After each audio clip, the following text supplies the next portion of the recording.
Friends, இந்த கத்திரிக்காய் குழம்பு பாருங்களா, பார்க்கவே எவ்வளோ ஒரு சூப்பராக இருக்குது. சுட சுட சாதத்தோடு வச்சு சாப்பிடும்போது அந்த அளவுக்கு டேஸ்ட்டு சூப்பராக இருக்கும். நீங்கள் கத்திரிக்காய் வாங்கினா இந்த மாதிரி ஒரு டைம் குழம்பு பண்ணி பாருங்கள். கத்திரிக்காய் யாருக்கெல்லாம் பிடிக்காதுன்னு சொல்கிறாங்களோ அவங்கெல்லாம் விரும்பி சாப்பிடுவாங்க. டேஸ்ட்டு பார்த்தீங்கன்னா அந்த அளவுக்கு சூப்பராக இருக்கும். கண்டிப்பாக நீங்களும் ட்ரை பண்ணுங்கள். வீட்டில் ஒரு குழந்தைங்களாம் விரும்பி சாப்பிடுவாங்க. இன்றைக்கி நம்ம சூப்பரான கத்திரிக்காய் குழம்பு தான் பண்ண போகிறோம். எப்படி செய்யலான்னு பார்க்கலாமா? Hi friends, welcome to Kerala சமையல். கேரளா சமையலில் நம்ம கத்திரிக்காய் குழம்பு தான் பண்ண போகிறோம். வாங்க எப்படி செய்யலான்னு பார்க்கலாம். குழம்பு பண்ணுறதுக்கு அடுப்பில் ஒரு மஞ்சள் வச்சுக்கோங்க. ஒரு 3 டேபிள் ஸ்பூன் எண்ணெய் சேர்த்துக்கோங்க. நான் தேங்காய் எண்ணெய் சேர்த்து பண்ணுறேன். தேங்காய் எண்ணெய் சேர்த்து பண்ணும்போது இதோட டேஸ்ட் அந்தளவுக்கு சூப்பராக இருக்கும். ஆனால் உடம்புக்கு ரொம்ப ரொம்ப நல்லது. எண்ணெய் சேர்த்து கொடுத்துக்கோங்க. எண்ணெய் சேர்த்து எண்ணெய் நல்லா சூடாகிடுச்சு. 1/2 டேபிள் ஸ்பூன் வெந்தயம் சேர்த்துக்கோங்க. அது கூடவே 1/2 டேபிள் ஸ்பூன் ஜீரகம் சேர்த்துக்கோங்க. இப்போ பாருங்கள், வெந்தயமும் ஜீரகமும் சேர்த்து நல்லா பொரிஞ்சு வந்துருச்சு. 2 கொத்து கருவேப்பிலையை உருவிட்டு எடுத்து வச்சுருக்கேன். போல் சேர்த்து கொடுத்துக்கோங்க.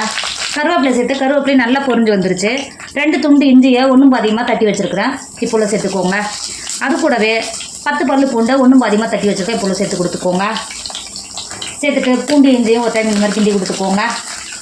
இந்த அளவு கிண்டி கொடுத்துட்டு பெரிய சைஸ் 2 வெங்காயத்தை பொடியாக கட் பண்ணி வச்சுருக்கேன். இப்போ சேர்த்து கொடுத்துக்கோங்க. வெங்காயம் வதங்கிறதுக்கு 1 டேபிள் ஸ்பூன் உப்பு சேர்த்துக்கோங்க. உப்பு சேர்த்து வதங்கும்போது வெங்காயம் சட்டுன்னு வதங்கி வந்துடும்.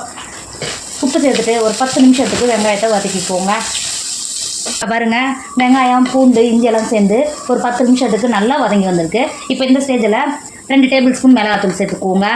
நான் காஷ்மீர் மிளகாத்தூள் தான் சேர்த்துக்கிறேன். சேர்த்து கொடுத்துக்கோங்க. அது கூடவே ஒரு 3 டேபிள் ஸ்பூன் மல்லித்தூள் சேர்த்துக்கோங்க. 1 டேபிள் ஸ்பூன் பெருஞ்சீரக பொடி சேர்த்துக்கோங்க. சேர்த்துட்டு ஒரு டைம் சேர்த்த வெங்காயம் பூண்டோடு சேர்த்து நல்லா கிண்டி கொடுத்துக்கோங்க. இந்த எண்ணெயிலேயே நல்லா பச்சை வாடை போயிடும். ஒரு டைம் நல்லா கிண்டி கொடுத்துக்கோங்க. இந்த அளவுக்கு நல்லா கிண்டி கொடுத்துட்டு பழுத்த பெரிய சைஸ் 2 தக்காளியை பொடியாக கட் பண்ணி வச்சுருக்கேன். இப்போ சேர்த்து கொடுத்துக்கோங்க. தக்காளி சேர்த்துட்டு தக்காளியை நம்ம சேர்த்த மிளகாத்தூள் மசாலாவோட சேர்த்து தக்காளியை நல்லா வதக்கிக்கோங்க. ஒரு 10 நிமிஷத்துக்கு வதங்கினாவே தக்காளி நல்லா சாஃப்டாக வதங்கி வந்துடும். வதக்கிக்கோங்க. இப்போ பாருங்கள், மசாலாவோட பச்சை வடை போய் தக்காளியோட எந்த அளவுக்கு நல்லா வதங்கி வந்திருக்கு பார்த்தீங்களா? இங்கே பாருங்கள், ஒரு டைம் நல்லா கிண்டி கொடுத்துக்கோங்க. கிண்டி கொடுத்துட்டு நான் பச்சை கலர் கத்திரிக்காவை நல்லா நீல வாக்கில் கட் பண்ணி வச்சுருக்கேன். பெரிய சைஸாக கட் பண்ணி வச்சுருக்கேன். இப்போ சேர்த்து கொடுத்துக்கோங்க. எனக்கு இந்த பச்சை கலர் கத்திரிக்காய் தான் கிடைச்சது. உங்களுக்கு நாட்டு கத்திரிக்காய் கிடைச்சா கூட எடுத்து இதோட டேஸ்ட்டும் நல்லா தான் இருக்கும். சேர்த்து கொடுத்துக்கோங்க. சேர்த்துட்டு நம்ம மசாலாவோட நல்லா கிண்டி கொடுத்துக்கோங்க. இந்த கத்திரிக்காய் தொக்கு பண்ணுறதுக்கு கத்திரிக்காய் நல்லா பெருசாக கட் பண்ணுறது தான் வெந்து வரும்போது நல்லாயிருக்கும். இது பச்சை கத்திரிக்காய் குழம்பு சட்டுன்னு வெந்து வந்துடும். அதனால தான் இந்த அளவுக்கு நல்லா பெருசாக கட் பண்ணி சேர்த்துக்கிறேன். மசாலாவோட ஒரு டைம் நல்லா கிண்டி கொடுத்துக்கோங்க. நல்லா மசாலாவோட கிண்டி கொடுத்துட்டு மூடி ஒரு 10 நிமிஷத்துக்கு தண்ணி எதுவும் சேர்க்காமலே கத்திரிக்காய் மசாலாவோட வேக விடுங்க. இப்போ பாருங்கள், நம்ம கத்திரிக்காய் எந்த அளவுக்கு நல்லா மசாலாவோட ஒரு 10 நிமிஷத்துலேயே வதங்கி வந்துருக்கு பார்த்தீங்களா? இப்போ ஒரு டைம் நல்லா கிண்டி கொடுத்துக்கோங்க. இந்த அளவுக்கு நல்லா கிண்டி கொடுத்துட்டு அரைநெல்லிக்காய் சைஸு புளியை ஒரு 10 நிமிஷத்துக்கு முன்னாடியே தண்ணியில் ஊற வச்சு கரைச்சி எடுத்து வச்சுருக்கேன். புளி தண்ணியை உள்ளே சேர்த்துக்கோங்க. புளி தண்ணியை சேர்த்துட்டு ஒரு டைம் நல்லா கிண்டி கொடுத்துக்கோங்க.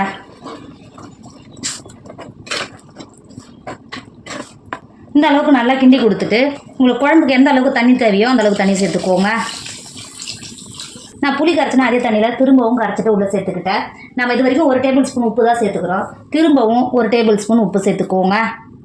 உப்பு சேர்த்துட்டு ஒரு டைம் நல்லா கிண்டி கொடுத்துக்கோங்க. இந்த அளவுக்கு நல்லா கிண்டி கொடுத்துட்டு மூடி குழம்பு நல்லா கொதிக்க விடுங்க. கத்திரிக்காய் நல்லா வேக விடுங்க. பாருங்கள், கத்திரிக்காயெல்லாம் நல்லா வெந்து குழம்பு எந்த அளவுக்கு நல்லா கெட்டியாக வந்திருக்கு பார்த்தீங்களா? அங்கே பாருங்கள், எந்த அளவுக்கு நல்லா எண்ணெய் பிரிஞ்சு வந்திருக்கு பாருங்கள். இப்போ ஒரு டைம் நல்லா கிண்டி கொடுத்துக்கோங்க. இந்த அளவுக்கு நல்லா கிண்டி கொடுத்துட்டு லாஸ்ட்டாக நம்ம புளிப்பு காரமெல்லாம் பேலன்ஸ் பண்ணுறதுக்கு 1 டேபிள் ஸ்பூன் வெல்லம் எடுத்து வச்சுருக்கேன். இப்போ சேர்த்து கொடுத்துக்கோங்க. வெல்லத்தை சேர்த்துட்டு ஒரு டைம் இந்த மாதிரி கிண்டி கொடுத்துக்கோங்க. கிண்டி கொடுத்துட்டு இறக்கிக்கோங்க.